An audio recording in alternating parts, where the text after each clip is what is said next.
Οι Μακεδόνες Αξιού καλούνται φέτος να συνεχίσουν την καλή παράδοση που έχει η Θεσσαλονίκη στον χώρο του βόλεϊ. Μια δύσκολη χρονιά για εσάς, με υψηλές απαιτήσεις.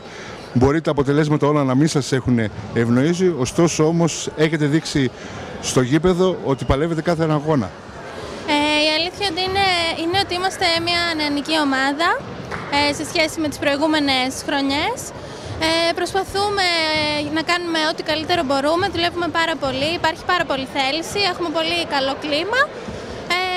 Στα παιχνίδια δίνουμε τον καλύτερό μας σε αυτό, σε όλα. Τώρα το αν έρχεται το αποτέλεσμα που θέλουμε ή όχι, ίσως πρέπει να προσπαθήσουμε περισσότερο. Ωστόσο, τώρα περιμένουμε να ξεκινήσει ο δεύτερος γύρος στις 22 Ιανουαρίου, ώστε να κάνουμε μια καλύτερη πορεία και να μπορέσουμε να σωθούμε στην κατηγορία. Η αισιοδοξία που διακρίνουμε είναι απόβγασμα της σκληρής δουλειάς που έχετε μέσα στο γήπεδο. Αυτό σας κάνει να αισθάνεστε αισιόδοξοι για το δεύτερο γύρο? Ναι, η αλήθεια είναι ότι υπάρχει πάρα πολλή δουλειά από όλα τα κορίτσια και από τους προπονητές.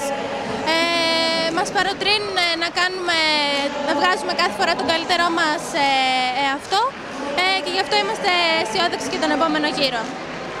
Κλείνοντας ήδη τέτοιες μέρες, μία ευχή, θα θέλαμε μία ευχή από σένα για την ομάδα σου, αλλά και για το φίλαθλο κόσμο που δεν ξέρω αν σας στηρίζει όσο θα χρειάζεστε.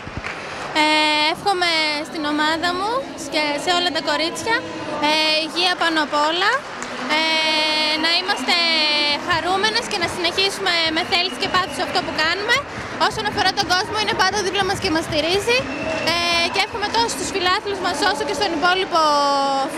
στους υπόλοιπους φίλους του βόλεϊ καλή χρονιά με υγεία και πολύ αγάπη.